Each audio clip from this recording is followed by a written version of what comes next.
हो गया। हेलो दोस्तों, आपका स्वागत है आईएएस एग्जाम चैनल में। दोस्तों, उस दिन मैंने आपको मौलिक अधिकार के बारे में बता दिया हुआ था।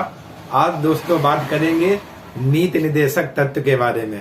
आज दोस्तों बात करेंगे नीति निर्देशक तत्व। तो जो भी लोग हमारे चैनल से जुड़े हुए हैं, एक बार आप लोग सभी लोग आ जाइए कॉपी पेन लेकर अच्छे से। और आज दोस्तों बहुत इम्पोर्टेंट आपके लिए चैप्टर रहेगा, ठीक है ना। नीति निर्देशक तत्व भाग 4 का, ठीक है ना। सॉरी दोस्तों, भाग 4 और आर्टिकल आपका 36 से 51 तक है, ठीक है ना दोस्तों। तो सभी लोग आ जाइए और आज की क्लास शुरू करते हैं। दोस्तों मैंने आप लोगों से कहा था, अगर जो भी क्वेश्चन आपको समझ में नहीं आ रहा है तो दोस्तों आप लोग कमेंट करिए, ठीक। और जब आप कमेंट करेंगे तभी मैं समझ पाऊंगा आप लोगों की क्या क्या समस्याएं हैं और आप लोग किस तरीके से हमसे क्वेश्चन पूछना चाह रहे हैं, ठीक। तो जो भी लोग देख रहे हैं, आप लोग चैनल को लाइक करें, सब्सक्राइब करें और ज्यादा से ज्यादा शेयर करें। और दोस्तों आज की क्लास शुरू करते हैं।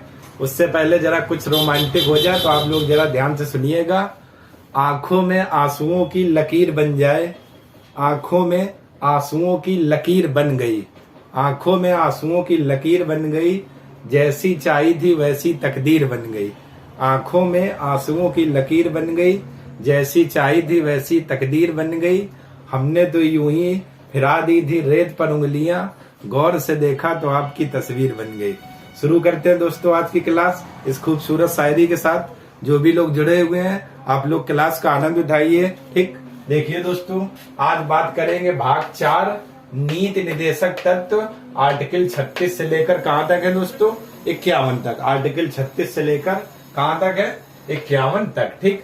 सबसे उससे पहले दोस्तों, इनको शुरू करने से पहले, ठीक, जरा देख लेते हैं मौलिक अधिकार और नीति निर्देशक तत्व, इन दोनों में अंतर क्या होता है, ठीक है ना दोस्तों। जरा हम देख लेते हैं मौलिक अधिकार और नीति निर्देशक तत्व, इन दोनों में अंतर क्या है। तो जरा देखिए, तो मौलिक अधिकार है किसमें, भाग 3 में है। मौलिक अधिकार का क्या प्रावधान किया गया किसमें, भाग 3 में। और नीति निर्देशक तत्व है दोस्तों ये किसमें, भाग 4 में, ठीक है ना। मौलिक अधिकार का जो प्रावधान किया गया भाग 3 में और नीति निर्देशक तत्व का जो प्रावधान है किसमें, भाग 4 में, ठीक। इसके बाद देखते हैं जो मौलिक अधिकार है दोस्तों, मौलिक अधिकार हमारे अमेरिका से लिए गए, ठीक है ना। मौलिक अधिकार कहाँ से लिए गए, अमेरिका से। और नीति निर्देशक तत्व कहाँ से लिए गए हैं, आयरलैंड से, ठीक। दोनों में अंतर देखिए, ठीक है ना। मौलिक जो अधिकार है हमारे अमेरिका से लिए गए हैं और नीति निर्देशक तत्व हमारे कहाँ से लिए गए, आयरलैंड से, ठीक। ये नागरिकों के लिए है, यानी कि मौलिक अधिकार जो है ये हमारे व्यक्ति और नागरिकों को प्रदान किए गए, ठीक है ना। और नीति निर्देशक जो तत्व ये राज्य को दिए गए निर्देश है, यानी राज्य को निर्देश दिया जाता है कि वो समाज और समाज के लिए अच्छे कार्य करे, ठीक है ना। उनके पास जो भी सुविधा नहीं हो वो उपलब्ध कराने का प्रयत्न करे, ठीक। यानी जो मौलिक अधिकार होते हैं ये व्यक्ति और नागरिकों को दिए गए हैं, ठीक है ना। और नीति निर्देशक तत्व किसको, राज्य को दिए गए, ठीक। अब समस्या दोस्तों क्या आती है यहाँ पर देखिए जरा। अगर कोई भी, ठीक, व्यक्ति या नागरिक आपके मौलिक अधिकारों का, ठीक है ना, हनन करता, ठीक, या आपके मौलिक अधिकारों पर रोक करता, ठीक है ना, या आपके मौलिक अधिकारों को आपसे छीनता है, ठीक, तो आपके लिए बहुत अच्छी सुविधा क्या है, इनका हनन होने पर व्यक्ति न्यायालय में शरण ले सकता है, ठीक। जैसे किसी व्यक्ति ने आपके मौलिक अधिकारों का हनन किया, ठीक, तो आप आर्टिकल 32 के तहत सुप्रीम कोर्ट जा सकते हो अपने मौलिक अधिकार मांगने के लिए। क्यों, क्योंकि जो मौलिक अधिकार होते हैं ये नागरिकों को प्रदान किए गए हैं, यानी व्यक्तियों के लिए, ठीक है ना। और आर्टिकल 226 के तहत आप लोग हाई कोर्ट जा सकते हो। कोई भी अगर व्यक्ति आपके मौलिक अधिकारों को छीनता है तो आप उसे न्यायालय में क्या, अपने मौलिक अधिकार को प्रदान कर सकते हो या ले सकते हो या शरण में जा सकते हो, ठीक है ना। लेकिन नीति निर्देशक तत्व में ऐसा नहीं है, क्या है, इनका हनन होने पर व्यक्ति न्यायालय में शरण नहीं ले सकता, ठीक है ना। अगर कोई भी व्यक्ति नीति निर्देशक तत्व का हनन करता तो आप लोग न्यायालय नहीं जा सकते हो। और बात करें तो नीति निर्देशक तत्व का दोस्तों जो मुख्य उद्देश्य है, मुख्य उद्देश्य कल्याणकारी राज्य की स्थापना करना है, लोक कल्याणकारी राज्य की क्या करना है, स्थापना करना है। नीति निर्देशक तत्व का मुख्य उद्देश्य लोक कल्याणकारी राज्य की स्थापना करना है। लोक कल्याणकारी राज्य से मतलब, ठीक है ना, राज्य का ऐसा समूह या संगठन जिसमें हम अधिक से अधिक राज्य के हित के बारे में सोचे, यानी राज्य में बहुत लोग रहते हैं, ये इनका समूह है, और जितना ज्यादा इनके हित के बारे में वृद्धि करेंगे, इनके लिए बेहतर सुविधा देंगे, इनके लिए बेहतर शिक्षा देंगे, ठीक है ना, इनको बेहतर जीवन यापन देंगे, ठीक है ना, इनके बारे में सोचेंगे, तो यही क्या है, लोक कल्याणकारी राज्य, ठीक है ना। कल्याणकारी राज्य का मतलब होता है जो राज्य में जितने समूह या संगठन है उनके हित के बारे में अधिक से अधिक क्या सोचना और सोचना, ठीक, कल्याणकारी राज्य। और कल्याणकारी राज्य की स्थापना करने का उद्देश्य किसका, नीति निर्देशक तत्व का मुख्य उद्देश्य है, ठीक। तो ये आपके मौलिक अधिकार और नीति निर्देशक तत्व दोनों में क्या होता है दोस्तों, अंतर होता है। देख लेते हैं, मौलिक अधिकार भाग 3 में, ये भाग 4 में है। मौलिक अधिकार अमेरिका से लिए गए, ये आयरलैंड से लिए गए, ये नागरिकों के लिए, ये राज्य को दिए गए निर्देश है। इनका हनन होने पर व्यक्ति न्यायालय में शरण ले सकता है, इनका हनन होने पर व्यक्ति न्यायालय में शरण नहीं ले सकता है, ठीक है ना दोस्तों। तो एक बार जरा आप लोग स्क्रीनशॉट ले लीजिए, इसके बाद आगे बात करते हैं, ठीक है दोस्तों। आगे बात करते हैं, जरा देखिए, बात करते हैं नीति निर्देशक तत्व, ठीक। और ये आर्टिकल भाग 4 और अनुच्छेद 36 से 51 तक, ठीक। सबसे पहला पॉइंट देखिए दोस्तों, नीति निर्देशक तत्व आयरलैंड से लिए गए हैं। इनका मुख्य उद्देश्य, ठीक है ना दोस्तों, देखना, लोक कल्याणकारी राज्य की स्थापना करना है, ठीक है ना। किनका मुख्य उद्देश्य, नीति निर्देशक तत्व का मुख्य उद्देश्य लोक कल्याणकारी राज्य की स्थापना करना। दोस्तों इस वर्डिंग को बहुत अच्छे से देखना, आईएएस के प्री में एक बार सवाल पूछा गया था, निम्नलिखित में से किसका उद्देश्य लोक कल्याणकारी राज्य की स्थापना करना है। और ऑप्शन देखिए, प्रस्तावना था, मौलिक अधिकार था, नीति निर्देशक तत्व था और संविधान दिया हुआ था। और आपको ऐसा लगेगा कि प्रस्तावना में भी यही उद्देश्य है, मौलिक अधिकार में भी यही है, लेकिन सही आंसर क्या था, नीति निर्देशक तत्व, ठीक है ना। नीति निर्देशक तत्व का मुख्य जो उद्देश्य है वो है लोक कल्याणकारी राज्य की स्थापना करना। अब लोक कल्याणकारी राज्य क्या होता है दोस्तों, जरा देखिए, कल्याणकारी राज्य लोगों का एक ऐसा संगठन है जिसमें सबका सामूहिक रूप से अधिक क्या हित निहित हो, ठीक है ना। यानी कल्याणकारी एक ऐसा संगठन है, ठीक, इस संगठन में जो भी लोग रह रहे हैं, ठीक है ना, जितना से ज्यादा हो सके इनके हित के बारे में सोचे, इनको सुविधाएं देने के बारे में सोचे, इनको आवास देने के बारे में सोचे, इनके रहने की व्यवस्था करें, इनके लिए रोटी, बिजली, पानी, मकान, ठीक, सारी व्यवस्था करें, ताकि इस संगठन में जो भी लोग हैं इनका अधिक से अधिक क्या हित निहित हो और ये लोग आगे बढ़ने का प्रयास करें और साथ साथ इस देश को भी क्या आगे बढ़ाने का प्रयास करें, ठीक है ना। अधिक से अधिक हित निहित है, ठीक है ना। लोक कल्याणकारी राज्य लोगों का एक ऐसा संगठन है जिसमें सबका, यानी जितने लोग इस संगठन में शामिल हैं उनका क्या सामूहिक रूप से अधिक हित निहित हो और इनके बारे में सोचा जाए, ठीक है ना। ये राज्य से ऐसा कहा गया कि जितने लोग हैं इनके बारे में सोचा जाए और जिससे इनको अधिक से अधिक क्या हित निहित हो। या दूसरे शब्दों में ऐसे भी कह सकते हो, कल्याणकारी राज्य से तात्पर्य किसी विशेष वर्ग का कल्याण न होकर संपूर्ण जनता का कल्याण होता है, ठीक। किसी विशेष वर्ग मतलब जैसे विशेष वर्ग जैसे हिंदू है तो ऐसा ना हो कि बस हिंदुओं के लिए जो भी व्यवस्था है, बाकी अदर जो भी समाज में रह रहे हैं उनके लिए कुछ भी ना हो, ठीक है ना। अगर मुस्लिम है तो ऐसा ना हो कि केवल मुसलमानों के लिए व्यवस्था है, बाकी अदर जो भी समाज में रह रहे उनका कोई भी कल्याण ना हो, ठीक। विशेष वर्ग का ये मतलब हुआ, ठीक। आप ध्यान से देखिए वर्डिंग, कल्याणकारी राज्य से तात्पर्य किसी विशेष वर्ग का कल्याण ना होकर संपूर्ण जनता का कल्याण होता है, यानी किसी विशेष वर्ग का कल्याण ना हो। विशेष वर्ग में चाहे हिंदू हो तो ऐसा ना हो कि जो भी योजनाएं या जो भी सरकार करे केवल हिंदुओं के लिए करे और किसी का कल्याण ना होता, ऐसा नहीं इसमें कहा गया है। यही वर्डिंग उन्होंने दी, किसी विशेष वर्ग का कल्याण ना होकर पूरी की पूरी संपूर्ण जनता का क्या हो कल्याण हो, ठीक है ना। ये कल्याण जब होता है तो इसी को क्या बोला जाता है, लोक कल्याणकारी राज्य, यानी किसी विशेष वर्ग का कल्याण ना होकर संपूर्ण जनता का क्या कल्याण हो, इसी को क्या बोला जाता है, लोक कल्याणकारी राज्य, ठीक है ना। ये मतलब है, यानी कि नीति निर्देशक तत्व आयरलैंड से इसका मुख्य उद्देश्य लोक कल्याणकारी राज्य की स्थापना करना है और लोक कल्याणकारी राज्य से तात्पर्य किसी विशेष वर्ग का कल्याण ना होकर संपूर्ण जनता का क्या कल्याण होता है, ठीक।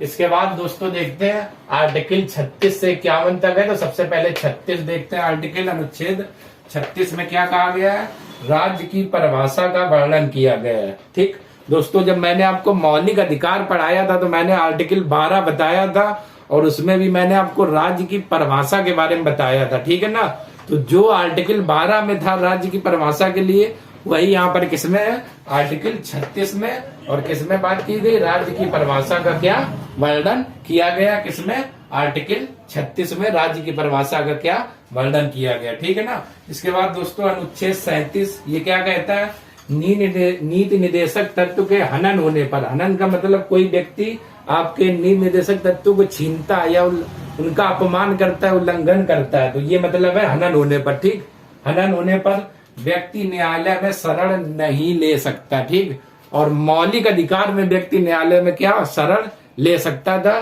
और आर्टिकल 37 में कहा गया कि नीति निर्देशक तत्व का अगर कोई भी व्यक्ति हनन करता है तो आप लोग न्यायालय में शरण नहीं ले सकते हैं। ठीक है ना दोस्तों, तो एक बार जरा इतने का आप लोग स्क्रीनशॉट ले लीजिए, इसके बाद आगे बात करते हैं। ठीक है दोस्तों, आगे बात करते हैं, जरा देखिए, बात करते हैं अनुच्छेद 38। ठीक, अनुच्छेद 38 क्या कहा गया, लोक कल्याणकारी, ठीक है ना, लोक कल्याणकारी राज्य तथा उनकी नीतियों का वर्णन करना। ठीक है ना दोस्तों, और अभी मैंने बताया है कि लोक कल्याणकारी राज्य क्या होता है। ठीक है ना, उस लोक कल्याणकारी राज्य के लिए कौन कौन सी नीतियां चलाई जा रही हैं, इनका कैसे वर्णन किया जाएगा, इनको आगे कैसे चलाया जाएगा। ठीक है ना, इन नीतियों के बारे में इस अनुच्छेद 38 में बताया गया है कि लोक कल्याणकारी राज्य के लिए हमें कौन कौन सी नीतियां चलाना है, इनको कैसे आगे बढ़ाना है, इनका कैसे वर्णन करना है। ठीक है ना, ताकि किसी विशेष वर्ग का कल्याण ना होकर संपूर्ण जनता का क्या कल्याण हो। ठीक है ना, तो अनुच्छेद 38 में ये कहा गया कि लोक कल्याणकारी राज्य तथा उनकी नीतियों का वर्णन करना। ठीक है ना, तो लोक कल्याणकारी राज्य के लिए जो भी नीतियां का वर्णन है या उन नीतियों को कैसे चलाना, वो बात किसमें कही गई है, अनुच्छेद 38 में। ठीक है दोस्तों, इसके बाद अनुच्छेद जो 39 कहता है पुरुष और स्त्रियों दोनों को समान कार्य के लिए समान वेतन हो। ठीक है ना, देखना क्या मतलब हुआ दोस्तों, अगर कोई भी पुरुष हो या कोई भी स्त्री हो, अगर समान पद पर हो तो इस चीज के लिए भेदभाव ना हो कि अगर वो स्त्री है तो उसको कम वेतन दे, अगर वो पुरुष हो तो उनको ज्यादा वेतन दे।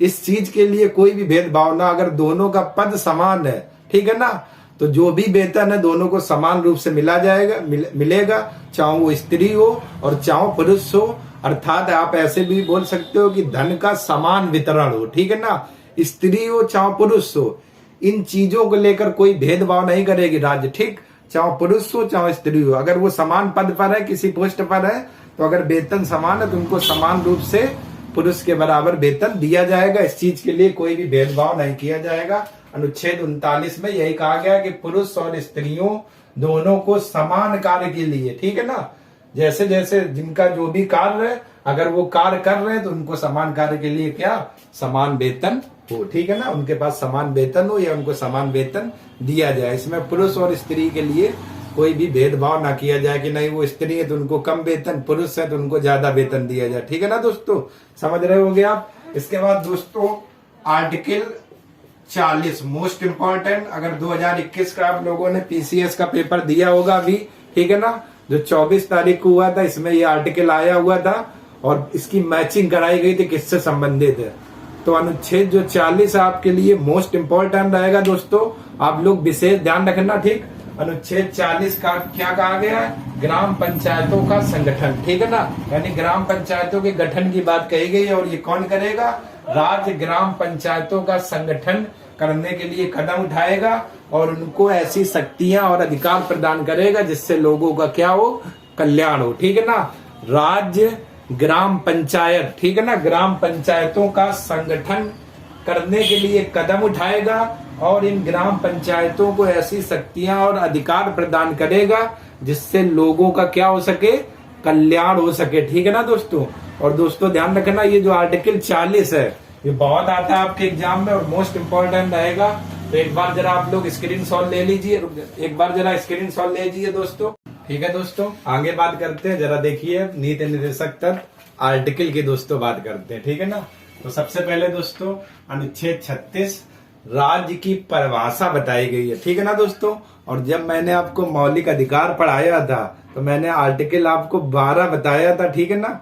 उसमें भी राज्य की परिभाषा का वर्णन किया गया, ठीक है ना।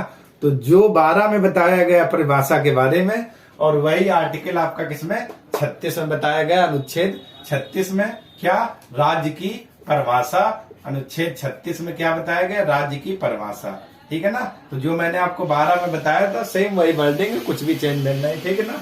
तो अनुच्छेद जो 36 है, ठीक, नीति निर्देशक तत्व में किसके बारे में बताता है, राज्य की परिभाषा के बारे में। इसके बाद जो दोस्तों अनुच्छेद 37 है, इसमें कहा गया है नीति निर्देशक तत्व के हनन होने पर, हनन मतलब अगर कोई भी व्यक्ति आपके नीति निर्देशक तत्व को छीनता है या उनका उल्लंघन करता है, तो आप क्या, न्यायालय की शरण संभव नहीं है।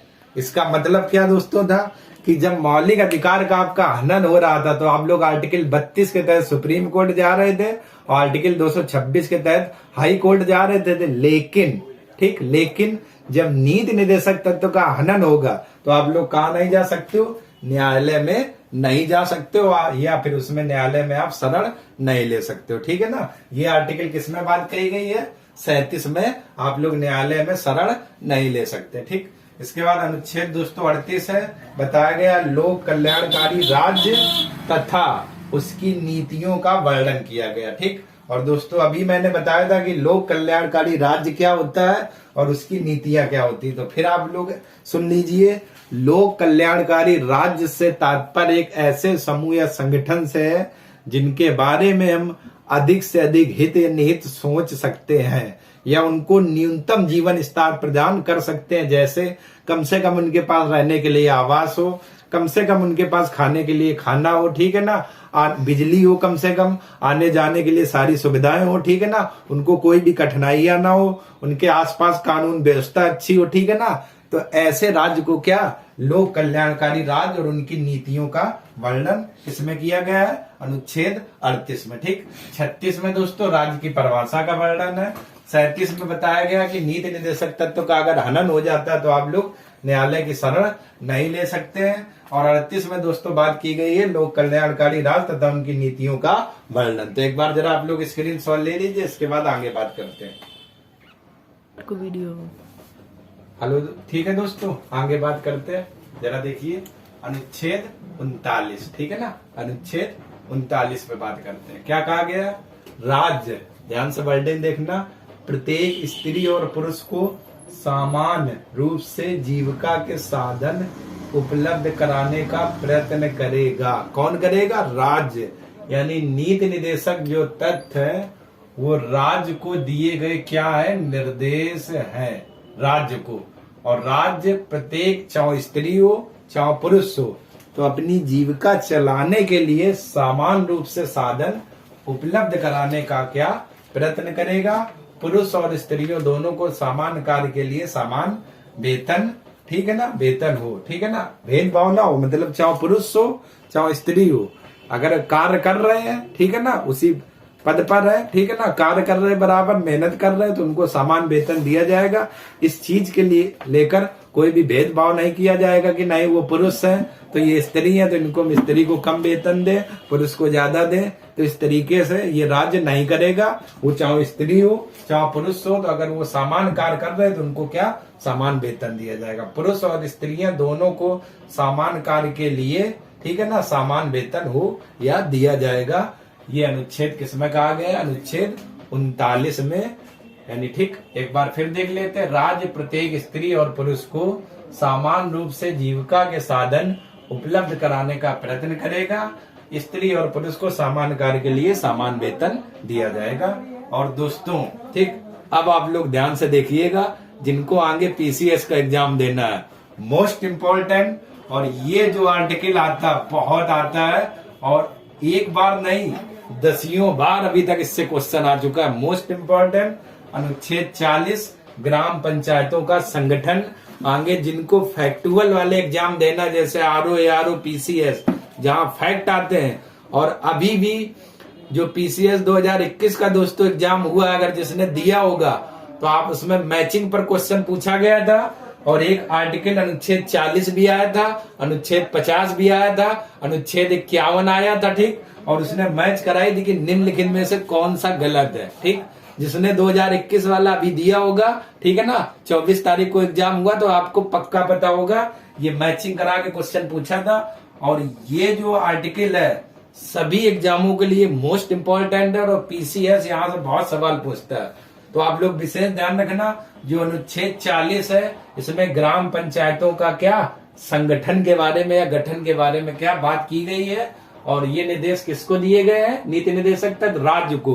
राज्य से क्या कहा गया है कि राज्य ग्राम पंचायतों का संगठन करने के लिए कदम उठाएगा, ठीक है ना, कदम उठाएगा और उनको शक्तियां और अधिकार प्रदान करेगा। किसको, ग्राम पंचायत के लिए। ठीक, ये धर्म किसका है, राज्य का है। राज्य ग्राम पंचायत की व्यवस्था करेगा, ठीक है ना, ताकि ठीक आगे लोगों को कोई भी प्रॉब्लम ना हो और उनको अधिकार और शक्तियां देने का, ठीक है ना, प्रदान करेगा। ठीक, तो ये आपका है अनुच्छेद 40 जिसमें बताया गया ग्राम पंचायतों का संगठन। और दोस्तों जो अनुच्छेद 40 है, आर्टिकल 40 है, आप लोगों के एग्जाम में बहुत आता है, तो आप लोग मोस्ट इंपॉर्टेंट कर लेना और ये बहुत पूछा जाता है, ठीक है ना। और यकीन अगर आपको नहीं होता तो कोई भी आप घटना चक्र का प्रैक्टिस सेट उठा के देख लेना, आर्टिकल 40 बहुत बार आया होगा, ठीक है ना, और बहुत ये पूछा भी जाता है। ग्राम पंचायतों के बारे में इसमें बताया गया है और राज्य को अधिकार दिया गया है या राज्य को निर्देश दिया गया है क्या क्या कि राज्य एक ग्राम पंचायत का संगठन करेगी और उनको शक्तियां और अधिकार प्रदान करेगी, ठीक है ना। ये राज्य को दिए गए क्या निर्देश होते हैं, नीति निर्देशक तक, और मौलिक अधिकार केवल व्यक्ति के लिए होते हैं, ठीक है ना दोस्तों। तो ध्यान रखना, ये आर्टिकल आप लोग बिल्कुल रट लेना और बहुत आता है एग्जाम में, ठीक है ना।